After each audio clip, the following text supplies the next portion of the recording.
Hey everyone, my name is Kenwood Anderson. I'm a musician and producer in Los Angeles, and people ask me, how do I create a song?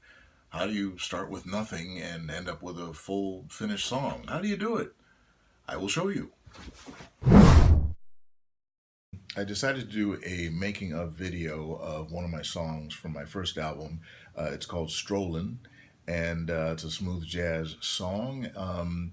And I decided to do that song because it's very popular, I guess, on streaming platforms, Pandora, Spotify, uh, Apple Music. It's gotten a lot more plays. It's gotten a lot of plays, actually, more than the other songs from my album. I'm going to take you through from start to finish on how I created this song, from the blank page to the finished mix. So I'm here in my studio, which is also my bedroom. But you know, it doesn't matter. It doesn't matter if you don't have a fancy studio, you can still make an album. Everything I do is in the computer. Basically, I've got keyboards plugged into an interface, plugged into the computer. All my sounds, all my effects, all my tools are in the computer. And the technology is just amazing these days. Quality of samples, virtual instruments is astonishing, and in some cases, it's totally foolproof. With this song, it started with just an idea that popped into my head, and that happens a lot with me, where just random times throughout the day or night, an idea will just pop into my head, and I will just grab my phone and sing it into my phone. And I even saved the the phone singing recording from that time, so I still have it here somewhere.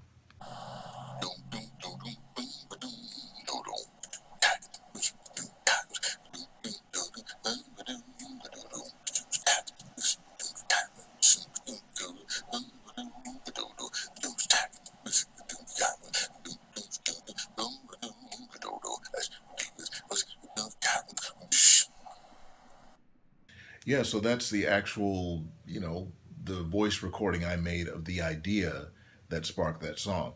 And this was, several years ago, so I don't remember when it exactly came to me, but it just popped in my head. So with that idea, you hear a bass line and you hear some drums in there. And you hear little drum percussion things in between the beats.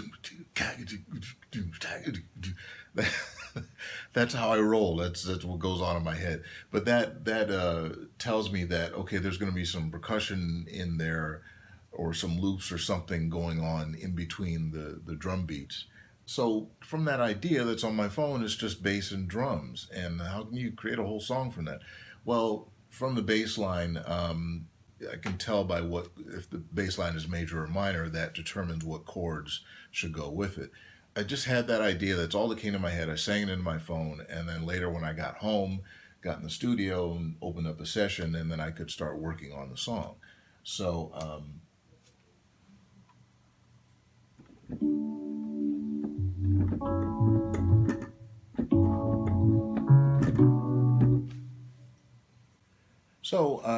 yeah, so I got home, fired up a new session in my computer, and I called up a Fender Rhodes piano sound, electric piano sound, a classic electric piano sound. I still do that. That's how I start working on a song, with either acoustic piano or electric piano, just depending on what style of song it is. Because I'm old school. And back when I learned how to write songs when I was a teenager in the 80s, we had a piano in my house. I had a piano that my mother used to play when she was a kid. So we still had that in the house, and I used that to practice piano and learn how to write songs. So even though now with the computer and I've got thousands and thousands of sounds and they all sound amazing, I still will start with just a basic piano sound so that I can work out stuff and get the song up on its feet before I start adding other instruments. So with that bass line,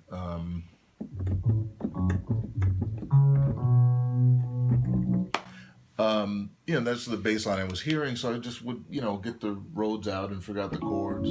Okay, F sharp minor, F sharp, F sharp minor 7. I love minor 7 chords, major 7 chords.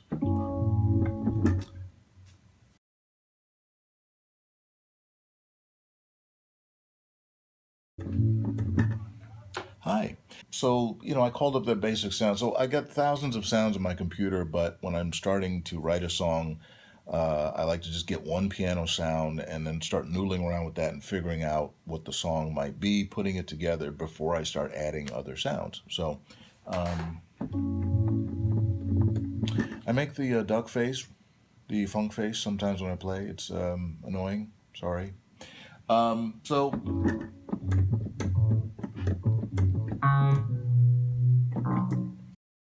So that was the bass line, and I just, okay, chords, F minor, F sharp minor, F sharp minor 7. I love seventh chords, seventh chords. I use them a lot. I use them way too much.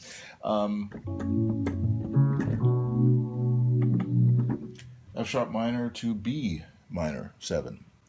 Those are the main chords of the basic groove. So that's kind of the chorus and the intro. That's kind of the hook of the song, sort of.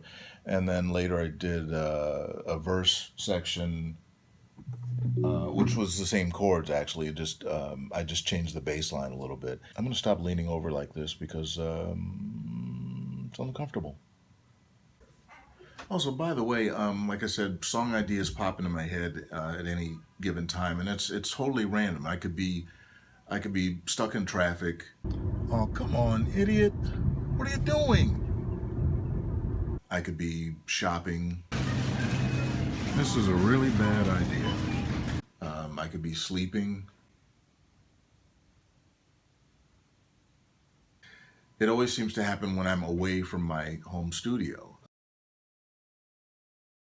Yeah, so I have all these ideas, and they just keep coming. And actually, I get the ideas because of just a lifetime of listening to music and playing music.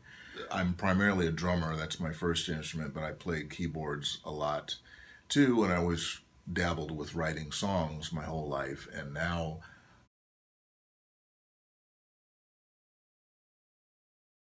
so as I was noodling around with this song, and here's a tedious part about creating is finding the right sounds for the different parts of your song.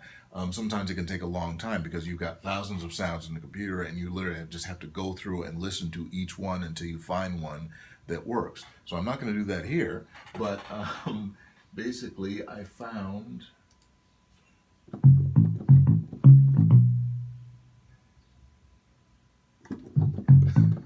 Yeah, I really love that sound. It has this weird sort of.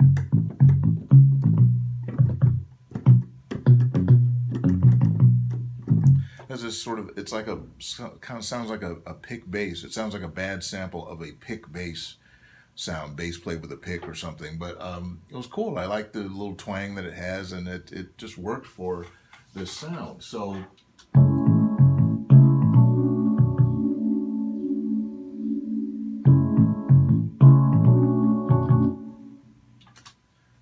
Kind of ended up with that, and I was like, it's coming together. It's pretty cool. Here's a recording trick. When we're recording in the computer, we have to use the click track, right? And we hate doing that.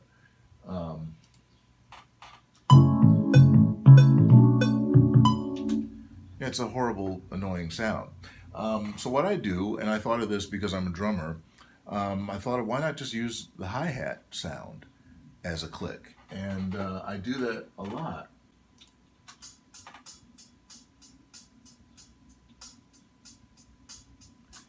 So I would do that. I would program eighth notes on the hi-hat, and then I would quantize it to like 70% or 75% so that it's a solid, so the timing is solid, but it's not perfect. It's not, metronomically perfect. So I would use that a lot of times, and I just copy and paste it for 4 minutes. So I've got 4 minutes of hi-hat going, and there's your time. And then you record to that. You play along with that, and it sounds more musical, and it's not that annoying. Ding, ding, ding.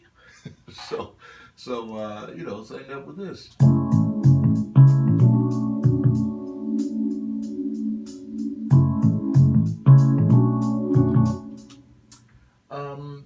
Yeah, so then I put that together. So the song's taking shape. So I came up with that's the main groove, and then I came up with a verse idea, which is this.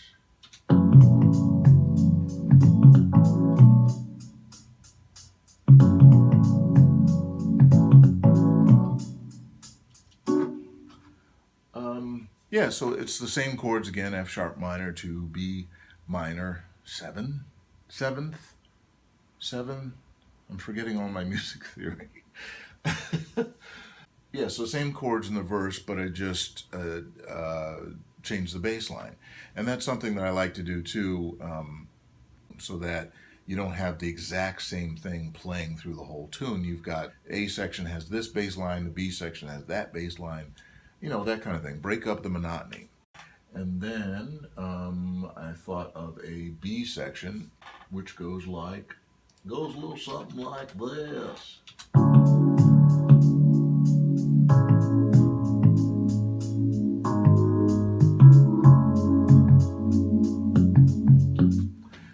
And that repeats.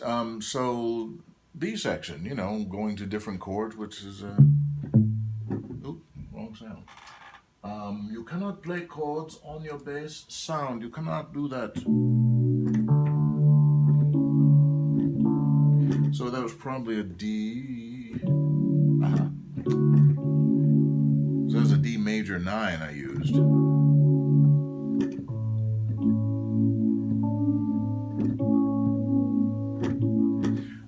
Something like that. It would take me too long to figure out the chords. I went to music school, and I went to Berklee College of Music and School of the Arts in high school, and I learned a ton of stuff about music theory. I learned to read music and everything. It was awesome. And then I forgot all of it. Because it's been like 20 years since I've had to do a lot of reading and sight reading with... I could still read drum music really well and sight read that, but piano stuff, I used to be good. I used to be a contender. I forget like some of this, so I'm doing everything by ear now, and it's later when I have time, I'll refresh my memory, work on sight reading chord symbols again. Well, it was about that time that I decided I need some drums. I need drums. I need 350. 350. 350 drums. Sorry. So I needed some drums. So, did my camera fall down? I think it did. It was supposed to be like this. Stay put where I told you to stay put. There's Icy Hot in the shot. I'm going to take that away. I'm not old. I don't need Icy Hot for my cramps. Thank you. And at the time I made this album, I had zero money. $0. $0. But fortunately, one of my friends has a electronic drum kit. I was able to play drums on the electronic drum kit, and it would trigger samples. We made those into MIDI files, and I brought them back home. And I'm using Addictive Drums as the drum software I'm using for the sounds. And so it's all MIDI files, but it was my actual performance.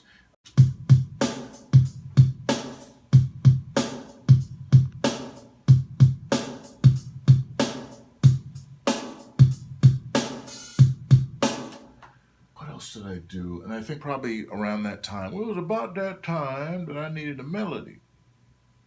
I thought of a Hammond B3 organ, the classic jazz organ sound playing on this song. So.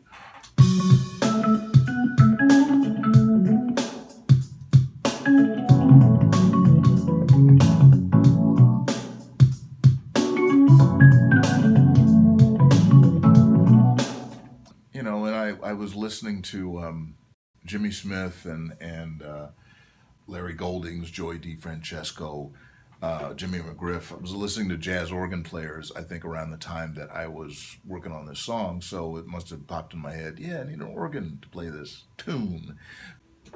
So, drum loops. Yeah, I was thinking as I was putting the song together, put a drum loop underneath the live drums. Maybe that would sound kind of cool. And so, again, I took some time going through my drum loop collection and be very, very quiet. I'm hunting drum loops. and I found this thing.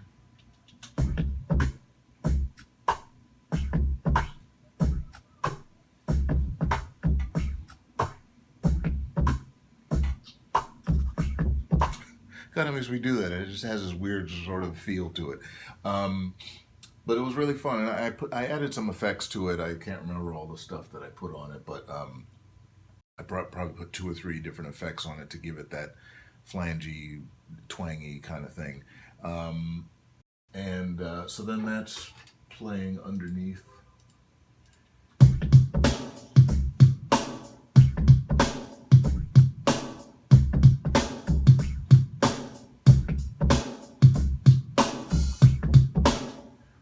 And it just adds a different feel to it, and it was pretty cool. And then I actually added a different loop for that would play underneath what would be the solo section, where the organ solo comes in the middle of the song.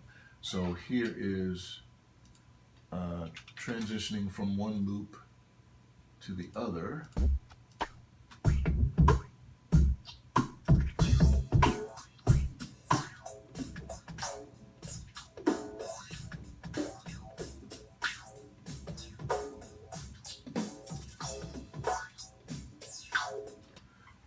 Yeah, so I found another loop and I added some different effects to that sound.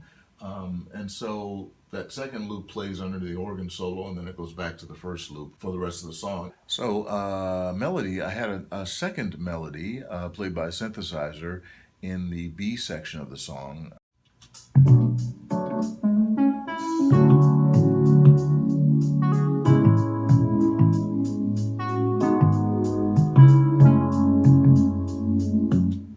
And so forth.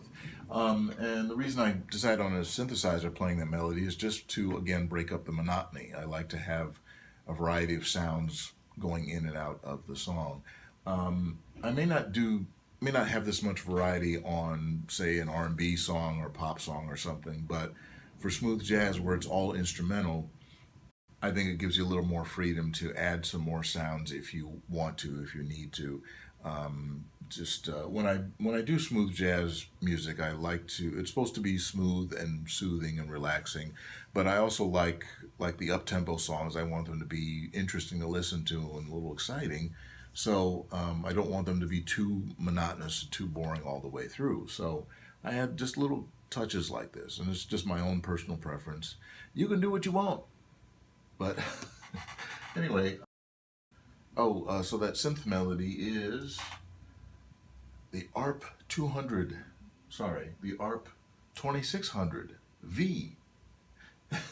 So I got a virtual mock-up of an ARP 2600 synthesizer, vintage classic synthesizer, in the box, in the computer. It's kind of awesome, and it's got all the sounds and and it's just a preset that I found in there that's the sound I liked. Yeah, a lot of times these sounds, I just grab one of the presets. I mean, there are times that I do tweak individual sounds, but I usually start with a preset that they've already programmed in. And if it sounds good, I leave it. And if I want to tweak it, I will. But I'm not a big, tweaker. I don't sit there and do. It's just because I just never spent that much time, tweaking synths and everything. But it works for me. But it's just great to have all this stuff in here. For you gearheads, so like I said, I got Nuendo, which is my DAW. I've got Native Instruments, a lot of their stuff. The Steven Slate plugins, I got the everything bundle from Steven Slate. So I got all their recording tools, mixing tools, consoles, compressors, emulations, reverbs, all that stuff. Their stuff is amazing, amazing, amazing. It just sounds incredible. But I didn't have Steven Slate stuff when I made this album in 2013, but I do now. And on my last 2 albums that I released, the Steven Slate plugins are all on those 2 albums. And I love them to death. So anyway, but yeah, so those are some of my sounds. Let's see, like the Rhodes that I use a lot is the Native Instruments Scarby Rhodes. and their clavinet as well is just awesome. What else? Clavinet. Clavinet. I forgot about the clavinet. Yo, let's find the clavinet. Here it goes. Here it do.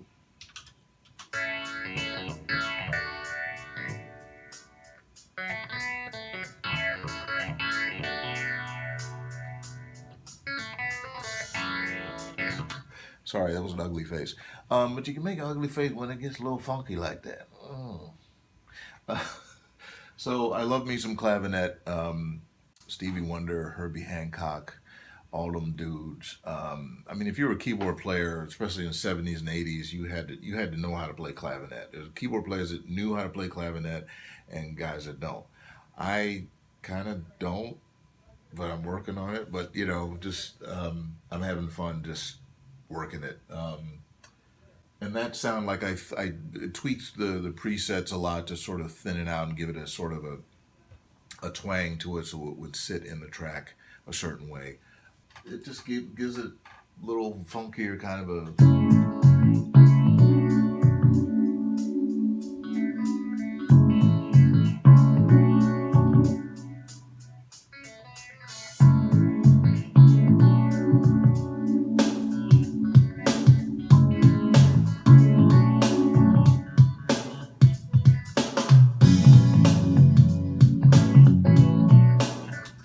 So, so yeah, now it's coming together. It's groovy, it's funky. Sorry my chair is so creaky. It's wonderful. And, you know, I'll provide a link to the track. You can hear the track on my YouTube channel. And of course, if you want to buy the track or the album, you can buy it from my website. I would really appreciate it. So, after I've recorded all the parts, guess what? It's time to mix. To the mixing studio. Oh, we're here, already here. Yeah, it's the mixing studio, which is the same as the recording studio, which is the same as the laundry studio, the doing the dishes studio, the sleeping studio. It's where I live, yo. Yeah, like I said, young musicians coming up, if you want to learn how to do this stuff, just buy the equipment and start doing it. You can do it in your bedroom. A lot of people have made hit records in their bedroom or in their apartment or their house or whatever. Yeah, you don't need a lot to get started. So it's pretty awesome. So mixing. Before I start mixing, I need a break. So I'm going to go take a walk. Would you like to take a walk? Would you? Let's go. Okay, so I'm just taking a walk around my neighborhood.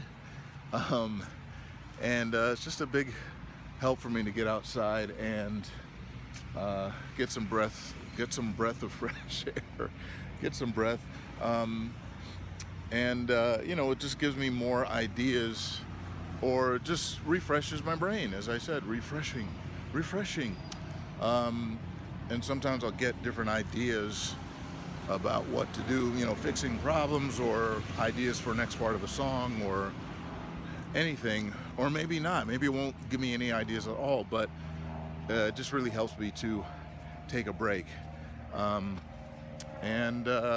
You know, anybody can take a walk, so why not do it? So, hold on, I'm getting a call. Okay, so mixing. I gotta say that when I first mixed my album, my first attempt at mixing was fraught with danger. I put too many effects on the tracks. It was too much EQ, too much reverb, compression, all this stuff. I think we took a wrong turn. I took it to my friend's house and a couple of engineers that I knew, and they played the stuff. And I was like, whoa, what the hell are you doing? Get rid of all this stuff. I really overdid it. That taught me a valuable lesson you don't need to put all your effects on your mixes. You know, different genres require different amounts of processing, and for this particular project, it was a smooth jazz album, so the mix needs to pop and it needs to have some energy, but it doesn't need to have a ton of stuff. If everything's well recorded, which it was, then you don't need a lot of stuff. And on my album, I mean, it's all keyboards, drums, and guitar. And on this song, I didn't even have guitar on it. But my friend Shin Kawasaki played guitar on the other tracks on the album, and he's amazing. Look him up. He is amazing. And he has a little home studio rig, and he records stuff at home, and it sounds perfect. Um, so my first mix was bad. I came back home, and I said, okay, start over again. So I took off all the mixing plugins, all the toys, all the tools, and just started again with just the raw tracks. I learned that just add processing to the tracks that need it. If a track sounds good on its own, don't mess with it. Leave it alone, because the more stuff you add, the more it's going to change the sound of the overall mix. So yeah, and actually, you know what? On the kick drum, I didn't put any EQ at all on the kick drum, because the sound of it already sounded really good. It sounded full and everything, and I just thought I don't need to boost the bass or anything like that. You know, I did EQ the snare a lot because it needed some help, but a little bit of EQ on the toms. Cymbals, no EQ on the cymbals at all, because it didn't need it. And I added just a little bit of reverb on all the drums, to give it some, sense of space, and to give it just a, make it sound like it was in a certain room. Um, so that's that. The bass. Here's an important thing for bass. Remember how I talked about the kick drum? I did not put anything on the kick drum. Kick drums and bass guitars and synth basses, a lot of times they're very boomy and very bass heavy. So a lot of times you need to use EQ to reduce some of the low end off a bass sound. And I've done on it literally every single song I've ever recorded. I've had to reduce the low end on a bass sound. Yeah, I used a British EQ, and I just rolled off the bass a little bit, about one quarter portion. Just rolled it off a little bit, and Rhodes piano, put a little effects on it, a little bit of EQ, a little bit of sparkle, some reverb, and Clavinet has a phaser on it, a little reverb, and just the organ has a little reverb, just a little bit, just not too heavy on the plugins, when doing this mix. And again, this song is a very simple song to mix. Maybe I should have picked a song that was more complex, for more details. And the other thing is, the less processing you do in the mix, the more it leaves room for mastering. In the mastering stage, they can add a lot more to the master if they need to. So I found that the less processing you do for this kind of music, the less processing you do, kind of the better, because it keeps the mix clean and free of problems. Sorry, General.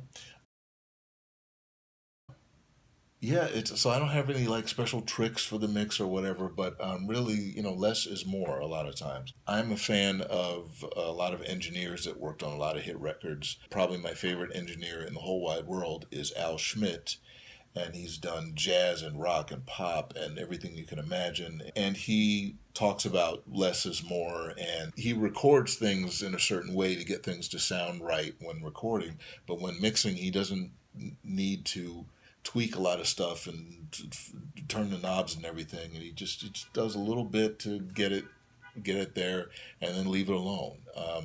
And I really like his philosophy, and it certainly works for certain kinds of music. So yeah, that's a very boring mix session, but it gets the job done. Now we go to mastering, to the mastering studio, which is right here. Oh wait, I have a separate mastering session. So let me close this session. Okay, so mastering, for those of you who don't know, mastering is the final step in the recording process. After you've done your mix, you take your mix to a mastering engineer, and mastering process adds more clarity, detail, depth, punch, sparkle, whatever you want to call it. It adds a lot more details, and it also raises the volume level of the entire song to get it so that it can compete with other commercial mixes. And this was necessary to get music played on radio. And even these days, when a lot of stuff is not necessary to play it on radio, it's still you still need mastering because it just adds that final touch. Mastering can also clean up any problem areas, some problems that you might have with a mix. They can help with that. But it really does, mastering is an essential process to recording. You really need to get your songs mastered. You really should. And there's lots of mastering engineers out there. I can also do mastering that sounds professional. And I'm self-taught with everything. All the recording, mixing, everything I'm self-taught. You can learn it. You can go to a recording school or you can learn on your own. And I've just been studying this stuff, pretty much my whole life. And then in the last few years, working at it every single day, and I've learned a ton of stuff. So yeah, mastering is another skill I offer. I can record, I can mix, I can produce, I can eat popcorn slowly, but not today. So mastering session. So what I did is, so I made a mix of the song, and I opened up a mastering session, and here is just the raw mix.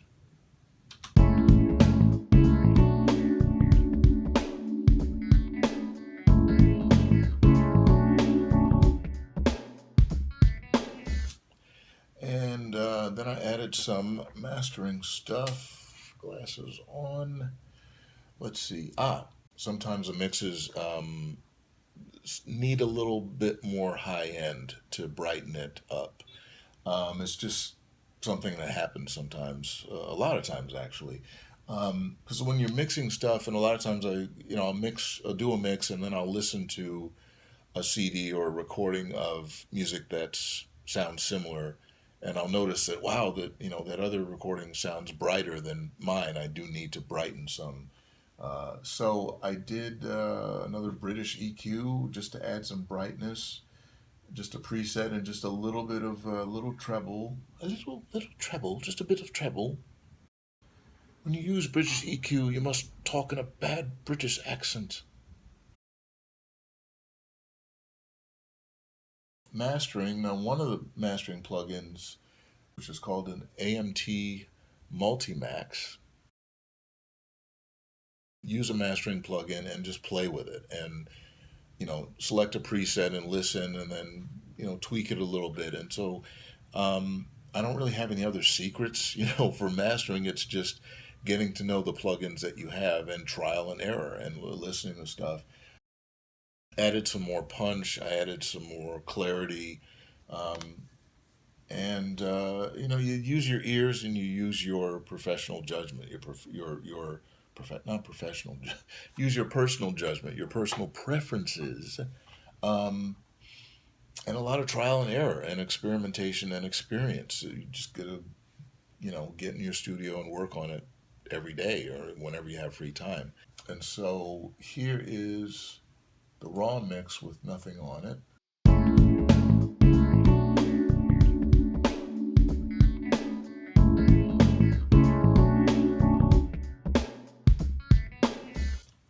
And then here's the mix with the mastering stuff.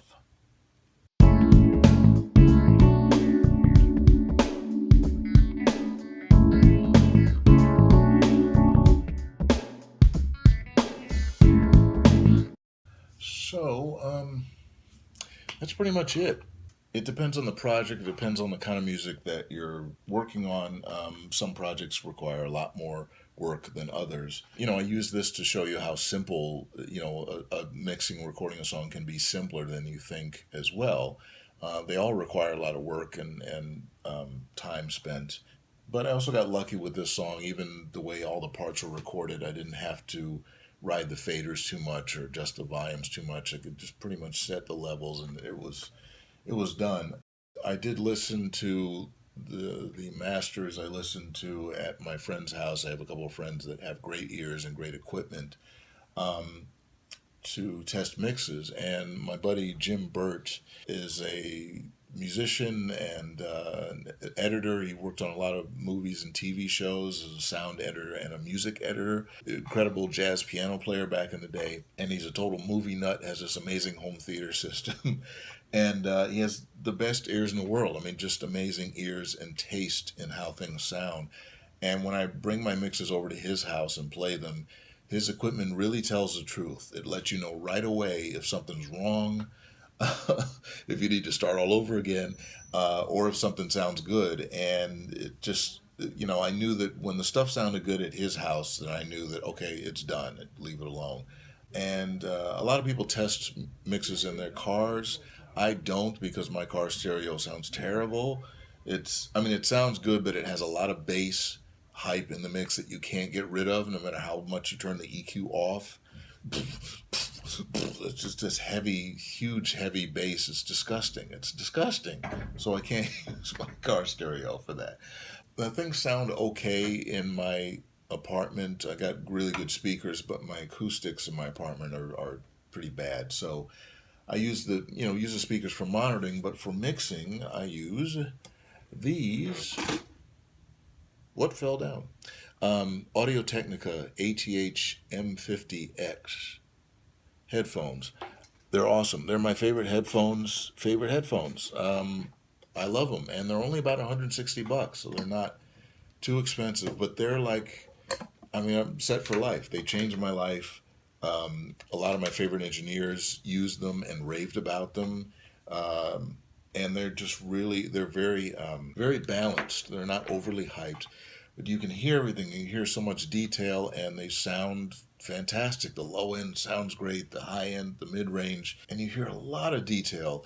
I mean, with these headphones, I would listen to, old albums that I grew up listening to, and I heard stuff I never heard before. I heard extra background vocals. I heard extra synthesizer overdubs and stuff that I'd never heard excuse me, on cheaper headphones. So that'll learn you. And there's lots of great headphones out there, but these are my favorite ones.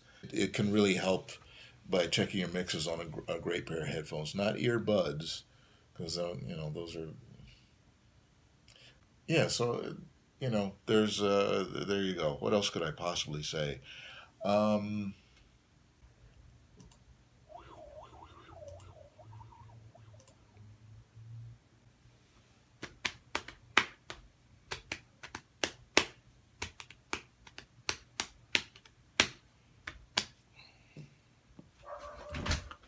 And there you have it.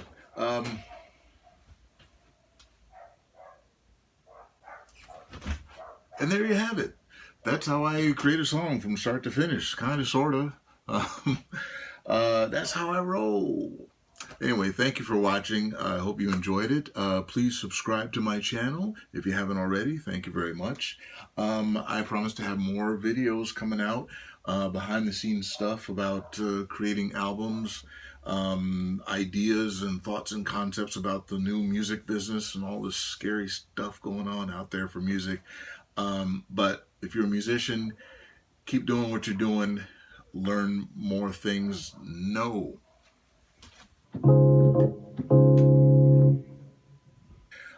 Talking with my hands way too much. Yes, I got more videos coming out. I'm supposed to be starting a podcast as well. I got to get that going. Working on new albums. Working on an R&B album with a great singer named Mark Deal. That should be coming out at the end of the summer, I think. And another smooth jazz album I'm working on. Lots of stuff. I got to do laundry again. Thank you for watching. Talk to you soon.